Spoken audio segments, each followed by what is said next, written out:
নেক আমল করলে অনেক ফায়দা রয়েছে। মানুষ যখন ইমানের সাথে সাথে ভালো কাজ করে তখন অনেক তার ভালো উপকারিতা রয়েছে। তার মধ্যে একটি হচ্ছে যে যারা ভালো কাজ করে ইমানের সাথে তারা ফেরেশতাদের দোয়া পায়, মুমিন মুমিনাতের দোয়া পায়, সারা পৃথিবীর মুমিনদের দোয়া পায়। আর কত যে আল্লাহ পাকের মালায়েকা ফেরেশতা রয়েছে যাদের সংখ্যা মানুষের চাইতে অনেক বেশি। আজকে পৃথিবীতে কত কোটি মানুষ চিন্তা করেন তো, হ্যাঁ কত কোটি মানুষ? হ্যাঁ 600 কোটি, 650 কোটি। হ্যাঁ চিন্তা করেন যে এত মানুষ আজকে শুধু রয়েছে, আর কত মানুষ দুনিয়া থেকে চলে গেছে, আর কত মানুষ আসবে। মনে রাখবে যে মানুষের সংখ্যার চাইতে অনেক বেশি হচ্ছে মালায়েকার সংখ্যা। মালায়েকার সংখ্যা, মালায়েকাদের দোয়া পায় মুমিনরা।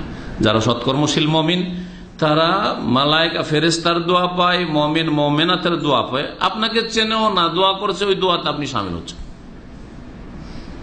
আপনি চেনেন না, আপনি দোয়া করছেন, আপনার দোয়া সারা পৃথিবীর মুমিন মুমিনাত যারা জীবিত মৃত সকলেই দোয়া পাচ্ছে আপনার।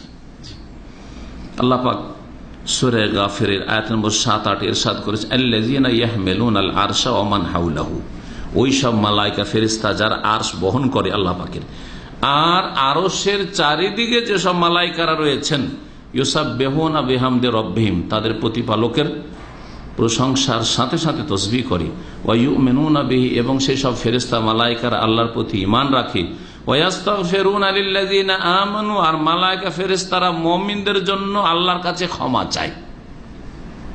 কোরআনে কারীমের কথা এটি, কোরআনে কারীমে স্পষ্ট কথা যে ওয়া ইস্তাগফিরুনা লিল্লাযীনা আমানু, মুমিনদের জন্য কারা দোয়া করে? ফেরেশতারা ইস্তিগফারের দোয়া করে। আল্লাহুম্মা গফির লি ফুলান, আল্লাহ মাগফির লি ফুলান, অমুকে মাফ করো আল্লাহ, আল্লাহ মাগফির লিল মুমিনিন ওয়াল মুমিনাত, মুমিন নর এবং নারীদের তুমি ক্ষমা করে দাও, আল্লাহ দোয়া করে। কোরআন কারীমের কথা, রব্বানা ওয়াসি'তা কুল্লা শাইইন রাহমাতান ওয়া ইলমা ফাগফির লিল্লাযিনা তাবু, আল্লাহ তোমার রহমত এবং তোমার জ্ঞান সমস্ত কিছুকে শামিল, পরিব্যাপ্ত। সুতরাং যারা তোমার কাছে তওবা করে ফিরে আসে, ভুল করলেও আল্লাহর দিকে ফিরে আসে, যেমন আপনার ছোট ছেলে মেয়েরা ভুল করে কিন্তু সাথে সাথে বাপ মা যদি অসন্তুষ্ট হয়ে যায়, 5 মিনিটের মধ্যে ফিরে এসে মায়ের কোলে বসে যায়, বাপের কাছে ঘোরাঘুরি করেন, মেরে দেন, ধাক্কা দিয়ে বের করে দেন, 5 মিনিটের কান্না করে আবার ফিরে এসে আপনার কাছে ঘোরাঘুরি করছে, করে না? এটা হচ্ছে মুমিনের শান, মুমিনের চরিত্র এরকম। ভুল হয়ে গেলে দ্রুত ফিরে আসা, আল্লাহ পাকের কাছে আসো, এটাই। আল্লাহ ওদেরকে মাফ করে দাও যারা তওবা করে, ওয়াত্তাবাউ সাবিলাক, তোমার রাস্তার অনুসরণ করে, ওয়াকিহিম আযাবাল জাহিম, এবং ওইসব মুমিন মুমিনাতকে জাহান্নামের আযাব থেকে রক্ষা করো। রব্বানা ওয়াদখিলহুম জান্নাতি আদন, আল্লাহ ওইসব মুমিন মুমিনাতকে স্থায়ী জান্নাতে তুমি দাখিল করো, আল্লাতী ওয়া'আদতাম, যে ওয়াদা তাদের সাথে করেছো, ওমান সালাহা মিন আবাইহিম, এবং তাদের যে পূর্বপুরুষরা যারা নেক লোক ছিল তাদেরকেও ক্ষমা করো, ওয়া আজওয়াজিহিম, তাদের স্ত্রীদের, তাদের স্বামীদের, তাদেরকেও মাফ করো, ওয়া যুররিয়া, তাদের ছেলে মেয়েদেরকে মাফ করো। সুবহানাল্লাহ। তাহলে আপনার জন্য দোয়া, আপনার পূর্বপুরুষ বাপ দাদাদের জন্য দোয়া, আপনার স্ত্রীর জন্য দোয়া, আপনার ছেলে মেয়েদের জন্য দোয়া, সব কথা কোরআনে কারীমে রয়েছে। কে দোয়া করেন? মালায়েকারা দোয়া করেন। ইন্নাকা আনতাল আজিজুল হাকিম, নিঃসন্দেহে তুমি বড় মহাপরাক্রান্ত আর বিজ্ঞানময়। আল্লাহ পাক রব্বুল আলামিন সূরা হাশর আয়াত নম্বর 10 ইরশাদ করেছেন, এই দোয়া মুমিনদের শেখানো হয়েছে। জি, ওয়াল্লাযীনা জাউ মিন বাদিহিম, যারা রাসূলুল্লাহ সাল্লাল্লাহু আলাইহি ওয়াসাল্লাম, সাহাবায়ে কেরাম, মুহাজিরিন, আনসারদের পরে পৃথিবীতে এসেছে আর আছে আর আসবে ঈমানের অবস্থায়, তাদের দোয়া, ইয়াকুলুনা, তারা দোয়া করে, রব্বানা ইগফির লানা ওয়া লিইখওয়ানিনা আল্লাযীনা সাবাকুনা বিল ঈমান। এটা মুমিনদের দোয়া। ফেরেশতাদের দোয়ার কথা হলো সূরা গাফিরে, আর এখন মুমিন মানুষরা, মানব জাতির যারা ঈমানদার সৎকর্মশীল, তারা অন্য মুমিনদের জন্য দোয়া করে, রব্বানা ইগফির লানা, আল্লাহ আমাদেরকে মাফ করে দাও, ওয়া লিইখওয়ানিনা, আর ওইসব ভাইদেরকে মাফ করে দাও, বোনদের মাফ করে দাও, আল্লাযীনা সাবাকুনা বিল ঈমান, যারা ঈমানের অবস্থা আমাদের পূর্বে চলে গেছে, ওয়ালা তাজআল ফি কুলুবিনা গিল্লাল লিল্লাযীনা আমানু, আর মুমিনদের বিরুদ্ধে আমাদের অন্তরে কোন রকমের বিদ্বেষ তুমি রেখে দিও না, বিদ্বেষ শত্রুতা দূর করে দাও আমাদের অন্তর থেকে, হিংসা দূর করে দাও। আব্দুল্লাহ বিন মাসউদ রাদিয়াল্লাহু তাআলা আনহু থেকে বর্ণিত, তিনি বলছেন, কুন্না ইযা সাল্লাইনা মা নবী সাল্লাল্লাহু আলাইহি ওয়াসাল্লাম, আমরা যখন নবী সাল্লাল্লাহু আলাইহি ওয়াসাল্লামের সাথে সালাত আদায় করতাম বলতাম আসসালামু আলাল্লাহ, আল্লাহর উপর শান্তি বর্ষিত হোক। কাবলা ইবাদি, আল্লাহর বান্দাদের আগে, মানে আল্লাহকে আগে সালাম বলতো তারা, আসসালামু আল্লাহ। প্রথম আসসালাম আলা জিবরিল, জিব্রাইলকে সালাম হোক। আসসালাম আলা মিকাইল, মিকাইলকে সালাম। আসসালাম আলা ফুলান, অমুক অমুককে, আবু বকরকে সালাম, উমরকে সালাম, এইরকম করে সালাম করতো।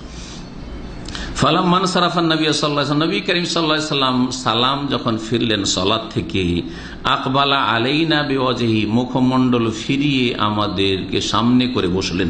তাহলে ইমাম সাহেব যখন সালাম ফিরে বসবে, সরাসরি পুরোপুরি মুখটা ফিরিয়ে মুক্তাদিরকে সামনে করে বসবে। কাত হয়ে বসাটাই বেদাতীদের লক্ষণ। এইদিকে ওইদিকে একটু কাত হয়ে যে বসে, এটা বিদাতি ইমামদের লক্ষণ।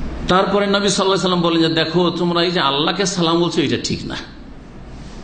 ইন্নাল্লাহু আসসালাম, কারণ আল্লাহর নামই হচ্ছে সালাম। আল্লাহ শান্তিদাতা, আল্লাহ কারো শান্তির দুয়ার মুখাপেক্ষী নন।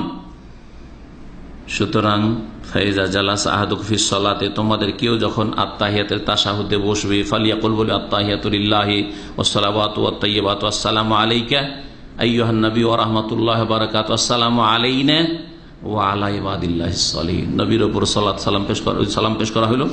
হ্যাঁ, আসসালামু আলাইকা আইয়ুহান নবী, হে নবী আপনার উপর সালাম হোক। আর তারপরে ওয়া রাহমাত, আল্লাহর রহমত হোক, আল্লাহর পক্ষ থেকে বরকত নাজিল হোক। আর তারপরে আসসালামু আলাইনা, আমরা যারা মুসল্লি এখানে আছি আমাদের উপর শান্তি বর্ষিত হোক। ওয়া আলা ইবাদিল্লাহিস সালিহিন, আল্লাহর যত সৎকর্মশীল বান্দা রয়েছে সকলের উপর কি হোক, শান্তি বর্ষিত হোক। এই দুয়া প্রত্যেক সলাতে পড়ছেন না? হয়তো আপনার চেতনা নেই যে আমি সারা পৃথিবীর মুমিন। একটু যখন শুরুতে আমি বলেছিলাম যে মুমিনরা সকলে একে অপরের জন্য, সারা পৃথিবীর মুমিনের জন্য দোয়া করে, তো তখন হয়তো আশ্চর্য হচ্ছিলেন যে এটা কখন, আমি তো করি না কোনদিন, ঠিক কিনা? কিন্তু আপনি আত্মাহিয়াত পড়ছেন প্রত্যেকটি বৈঠকে, আপনি প্রথম তাশাহুদেও পড়ছেন, যদি 2 তাশাহুদ বিশিষ্ট নামাজ হয়, দ্বিতীয় তাশাহুদে পড়ছেন না? বলছেন আসসালামু আলাইনা, আমাদের উপরও সালাম শান্তি বর্ষিত আল্লাহর পক্ষ থেকে। আর ওয়া আলা ইবাদিল্লাহিস সালাত, যত আল্লাহর নেক বান্দারা রয়েছে, নেক বান্দা তার মানে সৎকর্মশীল। তাহলে নেক আমল করলে ফায়দা এই যে সারা পৃথিবীর মুমিন যারাই নামাজি, নামাজের বৈঠকে আপনার জন্য দোয়া করছি, আমার জন্য দোয়া করছে, আমি আপনাদের জন্য দোয়া করছি, আমার জন্য আপনারা করছেন। কিন্তু হয়তো ওই সেন্স নিয়ে করেন না, অত দূর পর্যন্ত আপনার অর্থ বুঝে ওই সময়টা হয়তো পৌঁছে না বা খেয়াল করেননি হয়তো। এখন থেকে এখন খেয়াল করবেন যে আমি যা বলছি আসসালামু আলাইনা, নিজেদের জন্য, মুসল্লিদের সবার জন্য দোয়া করলাম। ওয়া আলা ইবাদিল্লাহিস সালিহিন, সারা পৃথিবীর পশ্চিম থেকে পূর্ব পর্যন্ত, উত্তর থেকে দক্ষিণ পর্যন্ত আল্লাহর জমিনে যত মানুষ বাস করে আর যত মানুষ রয়েছে সকলের জন্য আমি কি করলাম, সালামের শান্তির দোয়া করলাম। নবী করিম সাল্লাল্লাহু আলাইহি ওয়াসাল্লাম বলছেন যখন এই দোয়া করে, ফাইন্নাহু ইযা ক্বালা যালিকা, যখন এই দোয়া পড়লো মানে আত্তাহিয়াত পড়লো, আসাবা কুল্লা আবদিন সালিহিন ফিস সামাই ওয়াল আরদ, শুধু জমিনবাসীর জন্য দোয়া করলেন। আল্লাহর নেক বান্দা কি জিবরাইল, মিকাইল, মালায়েকারা না? ওরা তো আগে নেক, ওরা তো কখনো গুনাহ করতে পারে না, করে না, ঠিক না? তাই বলছেন যে এই দোয়া যখন বান্দা করে ওয়া আলা ইবাদিল্লাহিস সালিহিন, তখন এই দোয়া পৌঁছে যায় আকাশে এবং জমিনে যত নেক বান্দা রয়েছে সকলের জন্য, সকলের জন্য এই দোয়া আল্লাহ পাকের কাছে হয়ে যায়। তারপরে বলে আশহাদু আল্লা ইলাহা ইল্লাল্লাহ ওয়া আশহাদু আন্না মুহাম্মাদান আবদুহু ওয়া রাসূলুহু। তারপরে যে কোনো দোয়া করুক না কেন, দরুদ পড়ার পরে, সহিহ বুখারী মুসলিমের হাদিস। মানুষের